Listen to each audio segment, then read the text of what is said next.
Selamat datang kembali di channel Ray Konoha. Beberapa tahun yang lalu ada sebuah video beredar di sosial media di mana Ustadz Adi Hidayat atau Uwah mengatakan bahwa beliau ini hafal yang namanya Bible atau Injil. Nih videonya saya tampilin. Orang mungkin sekarang mengiranya saya menghafal Quran saja. Alhamdulillah saya juga menghafal Injil, menghafal Bible. Ya, dan saya meriset. Biasanya kalau sudah ada versi baru, saya beli. Jadi saya punya banyak koleksi Bible di rumah. Nah, yang jadi pertanyaan, kenapa Ustadz Hidayat menghafal Injil? Why? Kenapa? Sebelum saya jelaskan ya, saya yakin ya, ini dugaan saya yakin Ustadz Adi Hidayat tidak akan bisa menghafal yang namanya Injil atau Bible. Nggak bakal bisa. Kenapa? Karena ayat Bible itu ya, sekitar 31.000 ayat. Sementara Quran itu kurang lebih 6.000-an ayat. 6.000 ke 31.000 berarti kurang lebih 6 kali lipat ya. Bayangkan gimana coba mau hafal Bible. Jadi dalam agama Kristen tidak ada istilah tradisi menghafal Bible. Nggak ada tradisi menghafal Bible. Ya.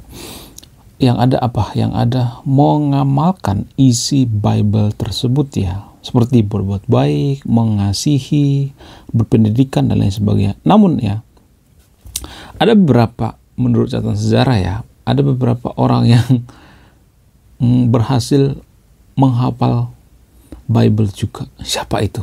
Yang pertama, seorang bernama Arthur, seorang Kristen yang menghafal seluruh Alkitab dalam waktu 4 tahun. Ya, kemudian selain daripada Arthur, ada lagi nih. Siapa itu? John R. Ya. Jadi John R. ini seorang penulis dan khotbah yang menghafal banyak bagian daripada Alkitab. Enggak semuanya tapi ya, bagian-bagian ya. Kemudian seorang bernama David ya. Beliau ini seorang khotbah dan penulis yang menghafal banyak ayat Alkitab, sekitar 80% ya, nggak sampai 100%. Kemudian kenapa Ustadz Adi Hidayat ini mencoba menghafal Bible? Ya, apa alasannya? Salah satu alasan yang paling masuk akal itu adalah karena pendidikan agama. Ya, Ustadz Adi Hidayat memiliki latar belakang pendidikan agama yang kuat ya, baik dalam Islam maupun agama lainnya. Kemudian studi komparatif ya. Jadi sebagai seorang ulama ya, Ustadz Hidayat mungkin telah melakukan studi komparatif tentang berbagai agama termasuk Kristen ya. Karena Kristen dengan Muslim itu sangat dekat ya sebenarnya. Kalau saya punya istilah yaitu masih satu perguruan ya. Dengan nama perguruan agama samawi. Walaupun ya baik agama Kristen maupun agama Islam sendiri tidak mengaku bahwa mereka agama samawi. Tapi ya, kalau berdasarkan data, walaupun datanya masih baru ya, tetap kita pakai berdasarkan data, agama Islam itu bagian daripada agama Abrahamik atau agama samawi, karena ya mirip banget loh. Ya. Walaupun ya misalnya kedua agama ini tidak mengakui ya, itu bagian daripada agama samawi. Agama Muslim itu bagian daripada agama samawi. Itulah alasannya kenapa Ustadz Adi Hidayat ini mempelajari agama Kristen. Ya. Karena banyak ya nabinya yang sama. Nabi Abraham, Ibrahim, Sulaiman, Salomo, Yusuf, Daud, Musa dan sebagainya, ada banyak kok ya. Nabi Isa ya. Kemudian tujuannya apa? Kajian Alkitab ya. Ustadz Adi Hidayat mungkin telah melakukan kajian mendalam tentang Alkitab termasuk Injil untuk memahami ajaran Kristen ya. Jadi sebagai seorang ulama, Ustadz Hidayat memiliki pengetahuan luas tentang berbagai agama dan kitab suci, termasuk Injil. Namun perlu diingat bahwa pengetahuan tentang agama ini tidak selalu berarti bahwa seorang telah menghafal seluruh kitab suci agama tersebut ya. Sebagian mungkin. Siapa itu Ustadz Adi Hidayat? Dulu saya berpikir bahwa Ustadz Adi Hidayat ini kader NU. Ternyata enggak. Ternyata Ustadz Adi Hidayat ini kader Muhammadiyah. Ia menjabat wakil ketua satu majelis tabligh pimpinan pusat Muhammadiyah periode 2022 sampai 2027 ya. Kemudian informasi tentang Ustadz Adi Hidayat ini, beliau ini sangat dekat dengan kekuasaannya. Bahkan baru-baru ini Pak Prabowo mengundang beliau ini ke istana. Dan anehnya pemerintah Pak Prabowo nggak jadi masalah ya kalau misalnya Pak Prabowo memilih dari kader Muhammadiyah, nggak jadi masalah. Tapi saya melihat banyak ya kader-kader Muhammadiyah yang masuk ke istana. Ya, kemudian Ustadz favorit daripada Prabowo itu sekarang ini ya Ustadz Adi Hidayat. Kalau dulu mungkin Ustadz Abdul Somad, ya Rizik Sihab dan kawan-kawannya. Tapi saya melihatnya ya Pak Prabowo itu lebih ke Muhammadiyah ya. Koreksi saya kalau salah ya. Saya melihatnya seperti itu ya. Kalau Pak Jokowi zaman dulu itu lebih ke NU ya. Gus Dur lebih ke NU ya.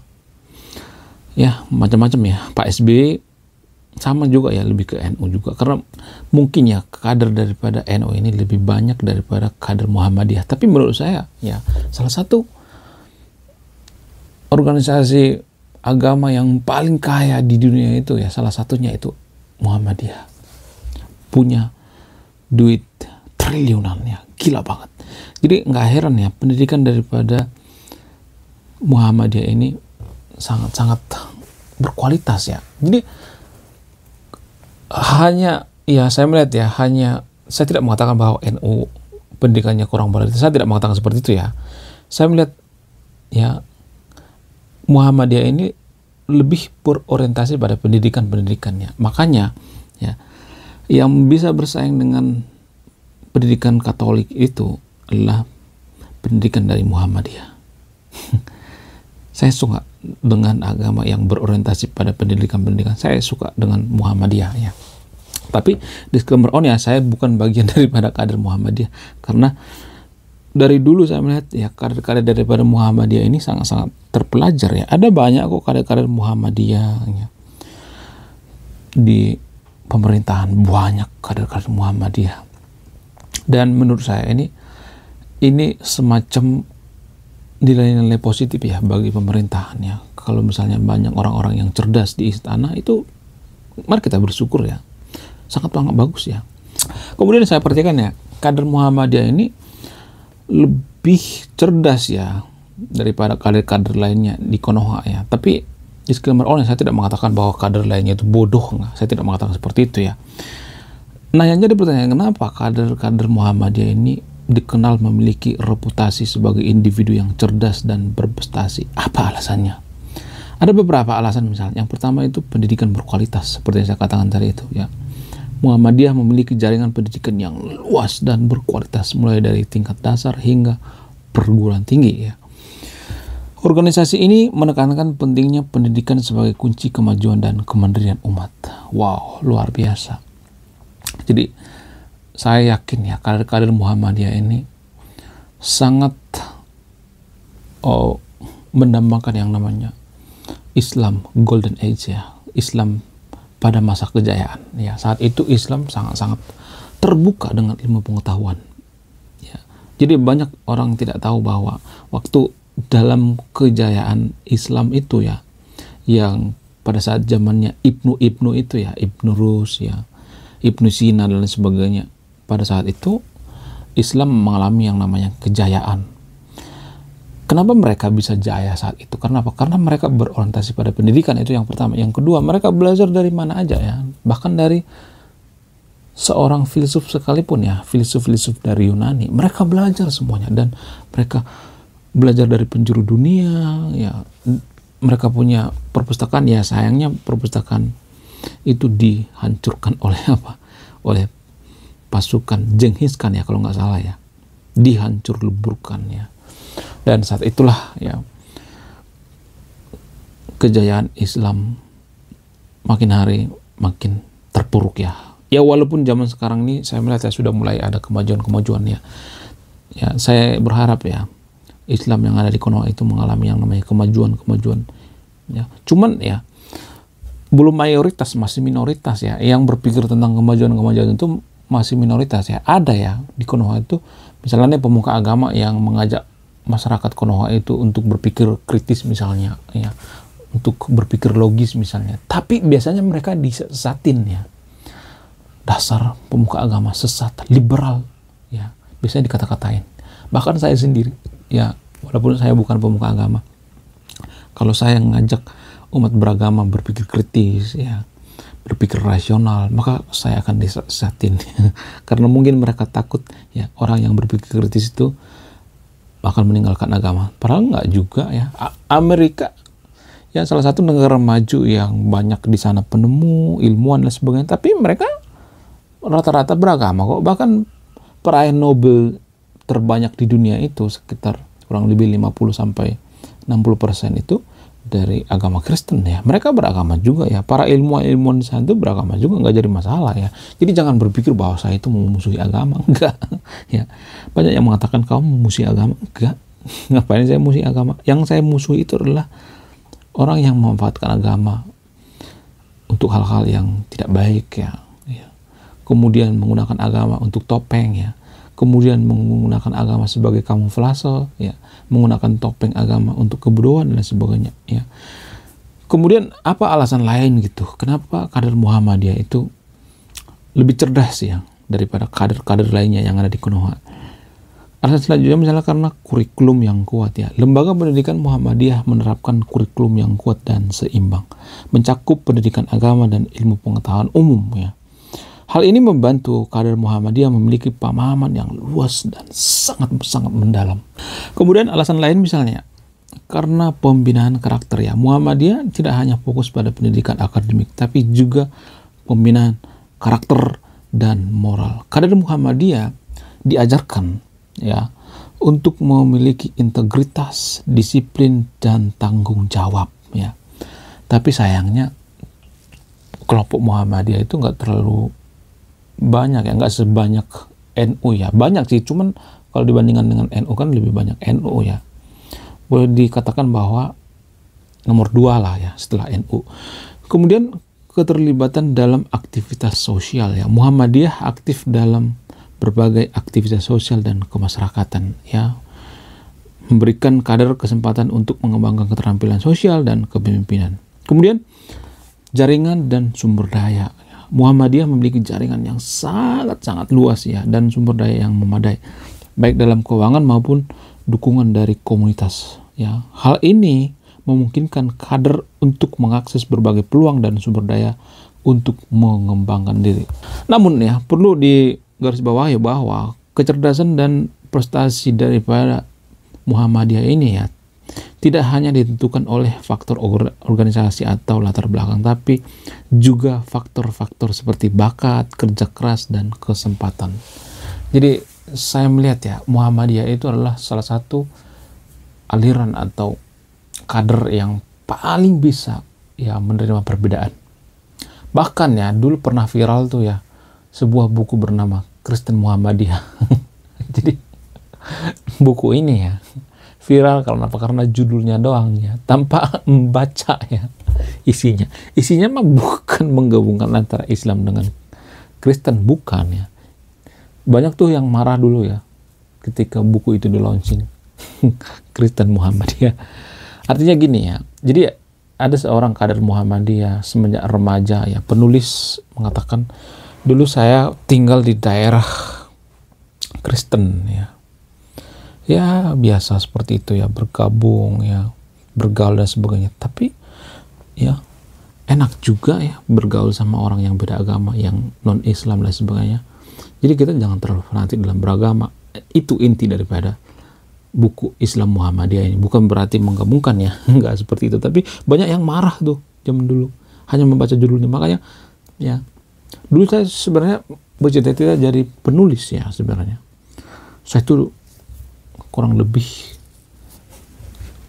13 kali apa 20 kali itu ditolak sama penerbit. Saya dulu sering mengirimkan naskah-naskah, ya, ke Gramedia Utama, GPU, Gramedia Pustaka Utama. Saya sering mengirimkan naskah-naskah, tapi ditolak terus, ya. Dan saya berpikir, ya, kenapa saya ditolak? Kayaknya pasar pembaca di Konoha itu dikit, ya. Sangat dikit, ya, karena minat baca kita itu sangat rendah. Ini yang perlu sebenarnya kita kembangkan, ya. Minat baca itu berbanding lurus dengan kemajuan suatu bangsa. Jadi bangsa pembaca itu biasanya bangsa yang maju, ya, beda dengan bangsa yang tidak pembaca. Di Konoha itu ya hanya 1 dari 1000 orang yang rajin membaca. Ya kebetulan saja saya sangat suka membaca ya. Bahkan buku-buku apapun saya baca ya. Quran saya baca, ya, kitab suci agama Yahudi saya baca, agama Buddha saya baca, agama Hindu saya baca. Bahkan novel-novel juga saya lahap. Saya sangat suka yang namanya membaca.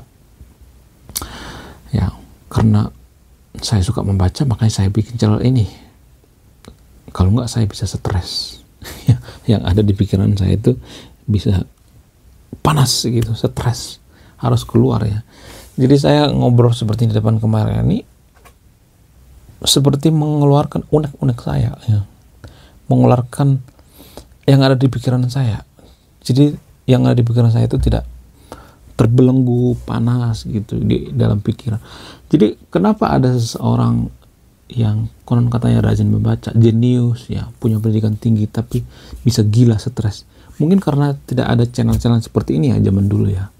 Kalau zaman sekarang kan ada ya channel-channel seperti ini. Kita bisa berbagi dengan orang-orang di sosial media ya, berbagi dengan YouTube ya, bikin video ya, seperti inilah ya.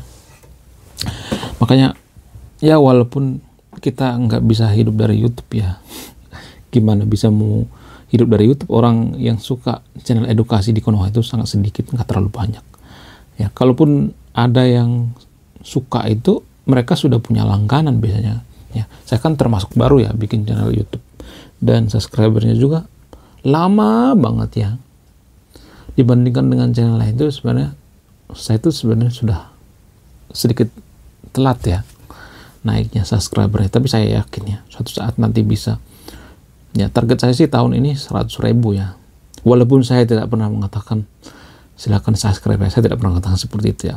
Saya tuh lebih fokus pada view ya, atau durasi, bukan subscriber. Karena saya melihat ya ada channel-channel gede ya, seperti mohon maaf ya, seperti channel-channelnya Atta Halilintar. Itu subscribernya 30 jutaan loh, tapi yang nonton itu cuma ratusan ribu. Jadi kalau dibandingkan dengan channel-channel lain misalnya seperti Ferry Irwandi, subscribernya cuma 1-2 jutaan ya, tapi yang nonton itu rata-rata jutaan ya yang nonton ya. Bahkan Guru Gembul sekalipun ya, kalau beliau bikin video walaupun subscribernya cuma 1 jutaan, tapi yang nonton ratusan ribu ya. Sama seperti kalau kita bandingkan dengan channel-channel gede, channel-channel Ria Ricis yang kemudian Atta Halilintar ya, dan channel-channel lainnya cuma ditonton ratusan ribu, sama gitu ya. Saya melihat ya zaman dulu mungkin ya, zaman dulu orang-orang subscribe seperti channel-channelnya Atta Halilintar dan sebagainya itu. Kok saya jadi curhat ya? Nggak jadi masalah ya. Itu di subscribe karena apa? Karena mereka mengharapkan yang namanya giveaway ya. Jadi keluarga Konoha itu kan bermental giveaway. Itu alasannya kenapa kalau kita misalnya melihat channel gede itu tapi yang nonton dikit, itu karena apa? Karena biasanya mereka mengenalkan yang namanya viral, kemudian giveaway dan sebagainya. Ketika nggak ada yang namanya bahas yang berbau viral, giveaway dan sebagainya, mereka akan tinggalkan ya. Jadi saya tuh lebih fokus pada durasi daripada subscriber ya. Makanya saya sangat jarang mengatakan subscribe channel ini ya. Saya jarang mengatakan seperti itu. Oke, kembali ke pembahasan tentang Muhammadiyah ya. Jadi saya berharap ya kader Muhammadiyah bisa jadi presiden atau wakil presiden. Dan saya melihat ya Ustadz Adi Hidayat ini dibandingkan dengan ustadz-ustadz lain yang ada di Konoha, saya melihat lebih toleransi ya. Saya melihatnya Ustadz Hidayat ini lebih toleransi daripada ustadz-ustadz lainnya. Sangat jarang saya melihat beliau ini memberikan komentar-komentar yang ujaran kebencian gitu ya, menyerang agama lain. Sangat jarang. Bahkan beliau ini belajar tentang agama Kristen ya, baca Injil, Bible dan lain sebagainya.